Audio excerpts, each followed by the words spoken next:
This happened over the course of 3 or 4 years when I was a kid. I can't remember exactly when I got the first one, but I started having this recurring, half-lucid nightmare maybe once every couple of months. From what I can remember, here's how it would go. I'd be lying down in bed, only the view wasn't from my first-person perspective.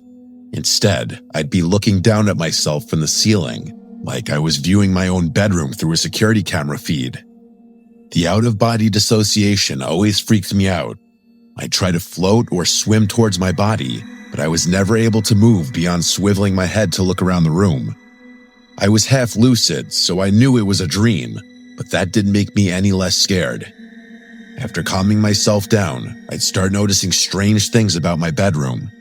For one, the digital clock on my nightstand would always be counting in reverse. That was typically the first strange detail I'd notice. And once I noticed that, I'd start seeing other weird stuff. There were these drawings taped to random spots on the walls and dresser, like crayon drawings you'd expect from a kid my age, but I had no memory of ever making them. I wasn't the type of kid who ever drew much, so it wasn't like I had just forgotten about them. They always showed the same thing, a row of people holding hands, all smiling, with one smaller figure who I can only imagine was me. They were always standing in front of a house with a blue roof, but I can't remember much more about the drawings than that. The other detail about the dreams that still sticks out to me is an old toy train of mine that was always sitting in a different spot on my bedroom floor, which was significant because I had lost that particular toy years prior. Anyway, after analyzing my room for a bit, I'd get this unexplainable urge to look out my bedroom window. I'd glance over, and as if it were on cue, a man would appear just a few inches from the glass. He had short gray hair and what looked like a cut on his left temple. That's honestly all I can remember about his face. He would watch me sleep for a few seconds, then start clawing at the window like he was trying to open it from the outside. That's usually when I woke up. Sometimes I immediately ran to the window, and sometimes I was too terrified to even move. But I always ended up checking one way or another. I don't know what I thought I'd find. Maybe claw marks or a smudge from where his hand had been. But there was never anything there, or anyone for that matter. After the 4th time it happened, I finally told my parents. My mom told me that recurring dreams weren't that rare, especially at my age, and my dad chimed in to remind me that they were always just one room away if I ever felt scared. I nodded and acted like that helped, but it didn't. Not really. My dad could tell I was still scared, so he took me by the hand and explored the exterior of the house with me. There was no indication that anyone had been there. No footprints, no smudges on the window, nothing. Even so, that didn't calm my nerves as much as you might think. Keep in mind, this was about 1 year in, so I was having this dream roughly once every 3 months. It wasn't happening every night, not even close, but having the exact same dream 4 times definitely means something, which I knew even at that age. But after that 4th dream, though, they just stopped. For a while, at least. I went nearly 6 months without a single episode, and at some point, I let myself believe it was over. It all just kind of faded into the background, the way childhood fears tend to when life gets more normal. But then it came back. I have no idea what triggered it, but one random night I had the dream again. Everything was exactly the same as I remembered. The clock, the drawings, the train, everything. But there was something different about that dream that was scaring me twice as much as the earlier ones had. I couldn't figure out what it was. Everything was following the exact same chain of events. But then, as I was looking around the room, I realized what it was. My bedroom window was open. As soon as I saw that, I woke up. There was a period of maybe 5 minutes where I couldn't move, complete and utter sleep paralysis. And it wasn't a passive sleep paralysis either. My brain was screaming at me to check the window the entire time, but I couldn't drag myself out of bed no matter how much I tried. On top of that, I felt significantly colder, as if cold air was blowing through my bedroom window, which I was convinced was wide open. Those 5 minutes were unlike any kind of fear I have ever experienced. All I could think about was how that man was moments away from climbing through my window, yet there was nothing I could do about it.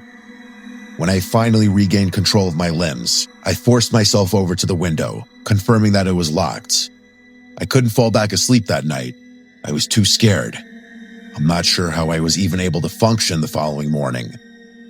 Another couple of months went by, but I wasn't going to be fooled again.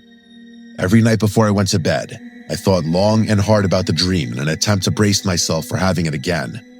I'm not sure if this logic tracks, but I was hoping that keeping the dream on my brain would help me not get too scared should I have it again. To my surprise, that technique actually worked. The next time I had that dream, I wasn't even half as scared. I didn't even bother checking the window after waking up. By the time I had it again, I was barely scared at all. Still, something about it lingered. Not in a scary way, but enough to make me want to bring it up to my parents again. Maybe it was the way I explained it, or maybe it was because I was slightly older. But for whatever reason, they actually paid closer attention this time. I tried to provide as much detail as possible, something I hadn't done before. As I was getting to my description of the man, my parents' demeanor shifted. Not too dramatically, but enough for me to notice. Specifically, it was right as I was telling them about the cut on his forehead. Before I could even finish, my dad cut me off and asked if I was sure about the cut. I told him I was, and he looked over at my mom like there was some unspoken detail that I wasn't aware of.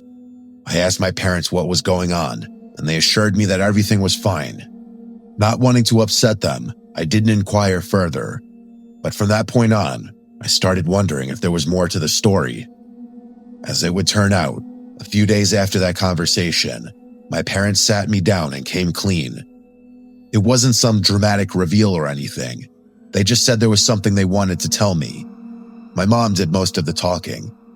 Apparently, when I was really little, like too young to even remember, there was a man named Brian who used to watch me sometimes. They always referred to him as Uncle Brian, but he wasn't actually family, just a close friend of my dad's from college. I guess he was around a lot when I was a baby and a toddler, especially during the times when both my parents were working full-time. But something happened. My dad didn't give details, just said that there was a falling out between them, bad enough that they completely cut ties. He said he forbade Brian from ever coming near our family again, specifically from coming near me again. That was the end of it. I asked what caused the fallout, but they wouldn't tell me. They just repeated that it had nothing to do with me and that I didn't need to worry. The only other thing they told me, and this is what gave me a sick feeling, was that Brian had a noticeable scar on his forehead from a car accident he'd been in years before I was born. They didn't connect the dots out loud, but they didn't have to. I was old enough to make the connection myself. Later that night, after my mom had gone to bed, my dad lingered in the living room with me a little longer. I could tell he wanted to say more, like he hadn't been totally satisfied with how the conversation went earlier. After a few moments of silence, he told me his theory. He said he thought the dreams were my brain's way of processing something buried really deep, some memory from when I was little, before I could even form full sentences. He mentioned how close I apparently used to be with Brian, how I'd cry when he left the house, how I always wanted him to be the one to read me to sleep. My dad said he couldn't think of any other way I'd know about the scar on Brian's forehead. I didn't know what to make of that. I had no recollection of this Brian person whatsoever. Even now, I still can't recall a single memory with him in it. I had no choice but to move on with my life, though, recurring dream or not. Another handful of months passed. I'm doing my best to describe the timeline as accurately as possible, but it's hard to remember exactly how much time passed in between each dream. That said, the frequency decreased after talking to my parents. I had the dream only once or maybe twice within the next year, but things took a very dark turn sometime in year 4. One night after waking up from the dream, I glanced over at my window, just out of habit, and this time, I actually saw something move. It was just a flicker, but I was 100% sure something had just moved from right outside my window, and just like that, all the fear I had spent years trying to prevent came rushing back. It was actually worse. I jumped out of bed and screamed for my parents, who took me very seriously. My dad sprinted outside in his bare feet while my mom held me tightly. Eventually, my dad came back and started whispering stuff to my mom. They told me to stay put while they called the police. I listened to them and stayed in their room, although I don't remember ever hearing any sirens or other voices besides theirs that night. My dad insisted everything was fine and that the police were going to take care of things. The next day, he confessed to me that he had seen what he thought were extremely faint footprints underneath my bedroom window. I asked him if he thought it was Brian, and he said that was impossible since they had moved and Brian didn't know where we lived. My dad promised me that nothing bad was going to happen ever, and he would turn out to be right. I never had that dream again. My parents don't like talking about this incident, and I can see why. I'm still yet to get a straight answer out of them, but I've since stopped trying. What I can't wrap my head around is the sickening thought that every time I had that dream, there really was someone outside my window watching me. Was it really plausible that someone had been periodically stalking me for 4 years? It doesn't track, and I can't decide what's scarier. If it really was Brian watching me, or just some complete stranger that my brain associated with him for whatever reason. And who knows how that somehow got translated into my dreams. I've done research, and I still don't even know how that would be possible. Maybe he was making a noise or something and my brain picked up on it. I really can't say. What I can say is that I'm 95% sure my parents never called the police that night. That's something I will likely never get an explanation for. I'll most likely never get any answers regarding this experience since it happened so long ago. But if I do, I'll send an update.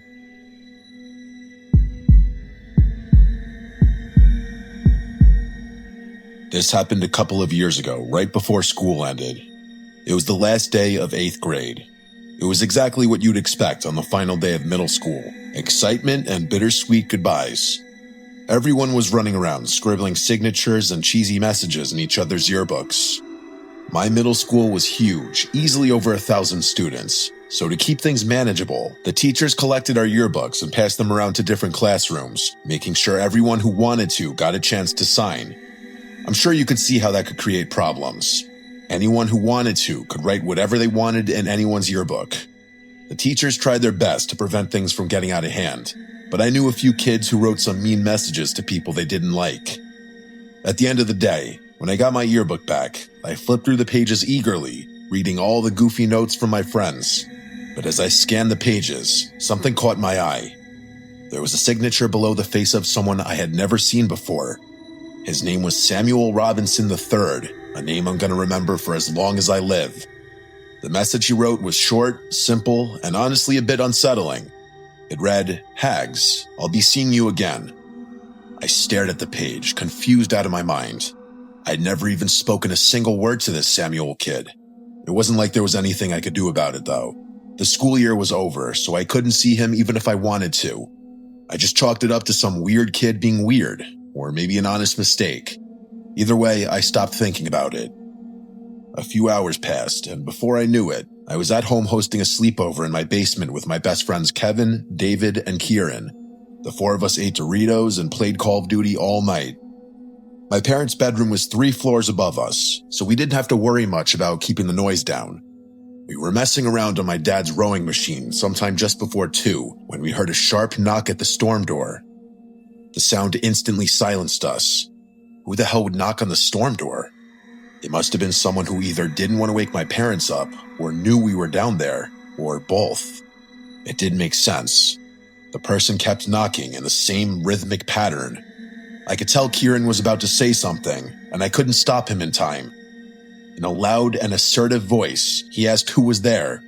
I wanted to knock him out. He had basically broadcasted to whoever was out there that we were down there. My basement doesn't have any external windows, so it was unlikely that they had known we were down there, but now they did. After a long pause and no more knocking, a muffled voice answered back. He said, "Come around to the back door," in a high-pitched voice that genuinely sounded cheerful, like he was a friend of ours trying to join the sleepover. It was definitely a teenager's voice too, and it didn't sound like someone who was pretending to raise their voice either. I was pretty scared, I can't lie. My friends were seemingly unfazed though, like they thought it was somehow exciting that some random kid was outside my house.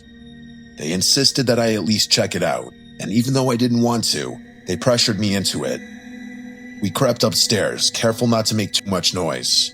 I approached the back door slowly, trying to ignore the pounding in my chest.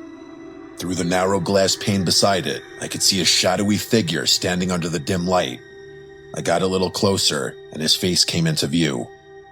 My jaw nearly hit the floor when I realized who it was. It was him. It was that kid Samuel Robinson III who had signed my yearbook. My friends went to go open the door, God knows why, but I stopped them, saying I knew who it was. I explained to them what had happened, and that changed their mood a bit. Keep in mind, Sam was still standing outside while we were talking, and he could definitely see in at us. He must have noticed how freaked out I was, because he started motioning to the side of the house like he wanted me to go over to the window. You might be wondering why none of us were taking the situation more seriously. I honestly think it was because it wasn't like some older, strange man was harassing us. It was a kid from our own school. Still, I wasn't opening the door for him. Instead, I went over to my kitchen window and cracked it open just a tiny bit. My friends followed me and stood a little off to the side. He walked over to the window and I asked him what he wanted, telling him I recognized him from our yearbook. He said, "Oh, so you got my message," and introduced himself as Sam. Then he went on to say he always watched me from afar and that we could have been good friends.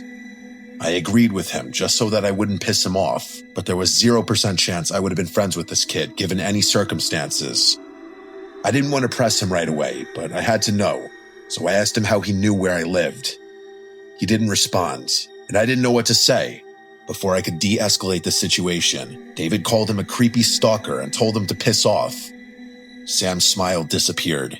He tilted his head like he didn't understand what David had just said. Then, just as quickly, his expression twisted into something I can only describe as hatred. He went from passive and honestly kind of friendly to aggressive and angry. He started screaming things at me, how he hated my friends and thought we should all die, how my ex hated me and random stuff he had no right knowing. He reached toward the window and tried to force it open, but I jammed it shut and locked it. He started snarling at the window and banging on it like an animal. He was 2 seconds away from shattering it, I'm telling you. We must have caused quite the commotion because my parents came rushing down the stairs, demanding to know why we had woken them up. That's when Sam ran away. I told my parents what happened as quickly as I could, and my dad raced outside in his underwear. He came back a few minutes later, saying he had no idea where the kid went. I'm not sure why, but my parents didn't call the police. They just told us to go back to sleep and they'd deal with the school the following morning, just to give the kid the benefit of the doubt. The next morning, they contacted the school. That's when we learned the disturbing truth. Sam had been expelled a few weeks before the year finished, and he shouldn't have ever been at the school on the last day. Apparently, the yearbooks were printed before his expulsion, which explained why his picture was still included. That meant he had snuck into the school somehow just to write me that message, which freaked me out beyond belief. Despite working with the school to find out more, nobody could track Sam down. It was like he and his parents didn't exist. The whole thing was a pretty big deal, but the school did what they could to keep things under wraps. To this day, I still have no idea how he knew where I lived. That's what freaks me out the most. The running theory is that he was a mentally challenged and troubled young boy who took a strange liking to me for whatever reason, and then he stalked me for who knows how long. My parents were worried for weeks. It's something we don't talk about anymore because it's just uncomfortable, but living in that same house has never felt the same ever since.